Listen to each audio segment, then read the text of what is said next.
नमस्कार, मैं हूं आपके साथ रोहित। देश के दिग्गज पत्रकार अजीत अंजुम को तो आप जानते ही हैं। उन्होंने पूरी यूपी में घूम घूम कर विधानसभा चुनाव कवर किया और जहां भी वो जाते थे मोदी योगी समर्थक से लेकर विरोधी भी मिल ही जाते थे। लेकिन इसके बावजूद जिस तरह की वो खबरें दिखाते थे उससे ज्यादातर बीजेपी समर्थक चिढ़ जाते थे और उन्हें ट्रोल करने लगते थे। यही वजह है कि आज जब चुनावी नतीजे आ रहे हैं तो एक बार फिर अजीत अंजुम को ट्रोल किया जाने लगा, जिस पर उन्होंने क्या जवाब दिया आप भी देख लीजिए।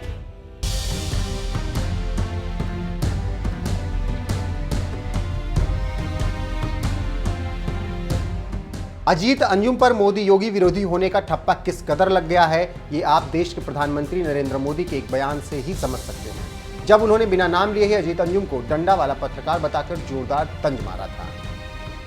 उस वीडियो जो मेरे पास पहुंचा उसमें एक बहुत ही गरीब बुजुर्ग महिला, और मैं देख करके कह सकता हूं शायद उस मां को कभी स्कूल में जाकर के पढ़ाई करने का बहुत सौभाग्य नहीं मिला होगा। ऐसी एक गरीब बुजुर्ग मां, एक ऐसे ही आजकल जाते हैं ना टीवी, हमारे ऐसे मित्र सारे, तो ऐसे कोई डंडा लेकर के पहुंच गया इंटरव्यू करने के लिए। वो गरीब मां को तो क्या मालूम, वो आके खड़ा हो गया, उसने ऐसे ही उनको जरा टेढ़े मेढ़े सवाल पूछना शुरू किया।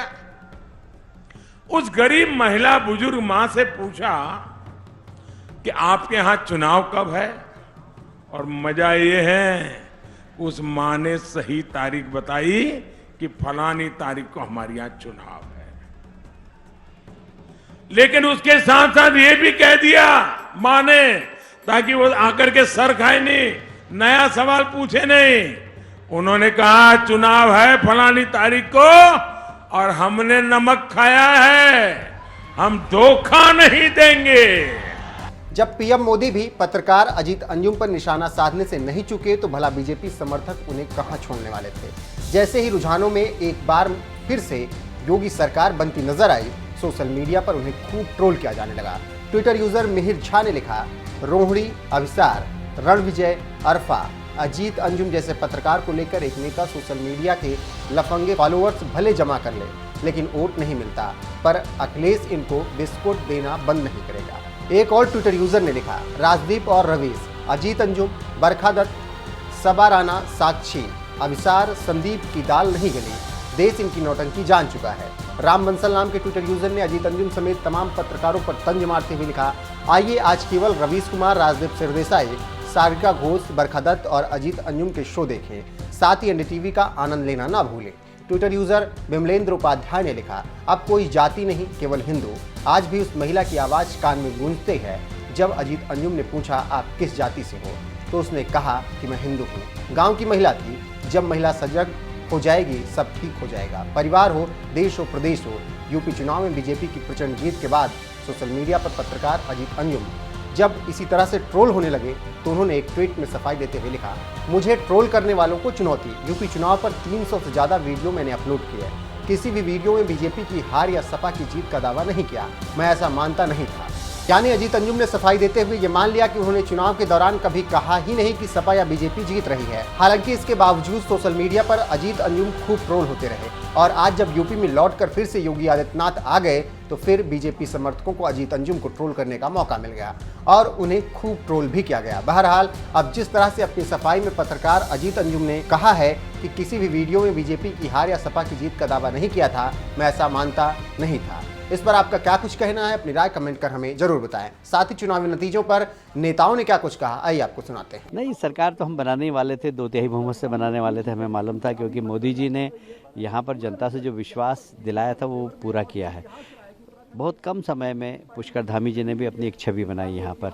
तो कुल मिलाकर डेवलपमेंट क्या होता है ये उत्तराखंड की जनता ने भारतीय जनता पार्टी की सरकार में देखा है और मुझे लगता है कि इसी का परिणाम है कि भारतीय जनता पार्टी 2/3 बहुमत से सरकार बना रही है। पुष्कर सिंह धामी महीने का टाइम उनके पास था, उसके बाद सर उत्तराखंड में जिस तरीके से बीजेपी का रिजल्ट अभी 44 के पार है सर, तो उस पर आप किस तरीके से इसको देखते हैं सर, किस तरीके की मेहनत की? मैंने कहा ना कि डबल इंजन, मोदी जी की मेहनत, मोदी जी की गरीब कल्याण की योजनाएं, मोदी जी के द्वारा विशेषकर उत्तराखंड के प्रति अपना विशेष प्रेम वो डेवलपमेंट के माध्यम से दिखाई देता है। और पुष्कर जी ने 6 महीने के अंदर जितना सहज सरल होकर जनता के बीच में जाकर उनकी समस्याओं का निराकरण किया है, उससे उनकी सहजता भी इस जीत में बड़ी महत्वपूर्ण भूमिका निभाई। पहले से मालूम था हमारी सरकार बनेगी, ये तो चुनाव तो होता रहता है, बट हम लोग को पूरा भरोसा इसलिए था कि हमारी सरकार ने, योगी जी की सरकार बहुत बढ़िया काम पूरे उत्तर प्रदेश में किया है। महिलाओं के लिए सुरक्षा, किसानों के लिए, गरीब लोगों के लिए, हर किस्म का मैं अभी बता नहीं सकती, मुझे इतना हर क्षेत्र में काम किया है। ऊपर से हमारे प्रधानमंत्री पूरे 7.5 साल में अभी इतना बदलाव लेकर आए हैं। तो ये सब सारी जनता जानते हैं, देश की जनता जानती है कि हमारे उत्तर प्रदेश में योगी सरकार और केंद्र में मोदी जी का रहना इतना ज़रूरी है। इसके लिए सब जो भी हमारे विधायक हैं यहाँ पूरे उत्तर प्रदेश में, वो पूरा योगी जी को ध्यान में रखते हुए, मोदी जी को ध्यान में रखते हुए वोट दिया है और भरोसा है उनको। और हमारे जितने भी विधायक हैं यहाँ हमारे क्षेत्र में भी, मथुरा में भी बहुत अच्छा काम किया है। हम सब मिलके बहुत बढ़िया काम कर रहे हैं। बुलडोज़र के सामने कोई भी सामने आ नहीं सकता है। बुलडोज़र तो 1 मिनट में सबको ख़त्म कर देगा, कोई भी कुछ भी हो, साइकिल हो या कुछ भी। बहुत ही उत्साहित हैं और भारतीय जनता पार्टी की प्रचंड बहुमत से एक बार पुनः उत्तर प्रदेश में सरकार बनने जा रही है। उत्तराखंड, मणिपुर, गोवा में भी हम सरकार बनाने की ओर अग्रसर हो चुके हैं। तो देखिए, ये लोकतंत्र में अब जनता का जो मन है, जो वो विकास उन्मुख हो चुका है। 2014 के बाद जाति समीकरणों का प्रभाव टूट चुका है। 14, 17, 19 और अब 22, और ये जो जीत उत्तर प्रदेश में हो रही है, ये मोदी और योगी के डबल इंजन सरकार की जीत है, उनके नेतृत्व की जीत है, उनके प्रति लोगों के विश्वास की जीत है। और सबसे बड़ी बात है कि जनता ने अब सुरक्षा के लिए, विकास के लिए, अपने इंफ्रास्ट्रक्चर को बढ़ाने के लिए और साथ ही साथ माफियावाद समाप्त करके और उत्तर प्रदेश में शांति व्यवस्था को कायम रखने के लिए ये वोट दिया है। तो चाहे महिला हो, किसान हो, दलित हो, हर वर्ग ने ये मान लिया है कि अब उनकी बेहतरी सिर्फ भारतीय जनता पार्टी के साथ है।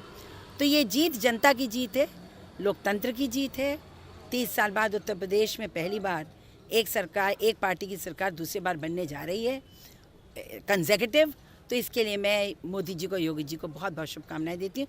अपने कार्यकर्ताओं को भी भारतीय जनता पार्टी की बहुत मेहनत उन्होंने की, ये उसको बधाई है। लोगों को पहली बार एहसास हुआ कि कानून का राज है और विकास के नाम पर वोट दिया। लोग जाति को नकारा है, जाति को, वंशवाद को लोगों ने नकारा है और एक सक्षम नेतृत्व को लोगों ने स्वीकार किया है, जो हमें लगता है कि वास्तव में आगे भी जनता जनार्दन की सेवा करना पड़ेगा, ईमानदारी से करना पड़ेगा और कुल मिलाकर सभी समाज के सभी वर्गों को लेकर चलना पड़ेगा। हम देख रहे हैं कि बसपा और कांग्रेस तो बिल्कुल साथ। वास्तव में एक कल्पना नहीं थी बसपा की इतना पीछे जाएगी। हम लोगों को अंदाज था कि बसपा अच्छा लड़ेगी, लेकिन अब समीक्षा करना चाहिए बहन जी को, क्यों ऐसा स्थिति हुआ, क्योंकि बसपा को इतना नीचे जाना नहीं चाहिए था। और जो समीकरण बना, हमें लगता है सपा ने बहुत व्यवस्थित और चालाकी से चुनाव लड़ा। सपा को भी जो रुझान देख रहा हूँ, अखिलेश यादव तो 5 साल नहीं दिखाई दिए, कुछ किए भी नहीं। लेकिन अब चुनाव के बाद मेरा यही निवेदन रहेगा सभी से कि सत्ता पक्ष और विपक्ष में अब दोनों मिलकर जनता की सेवा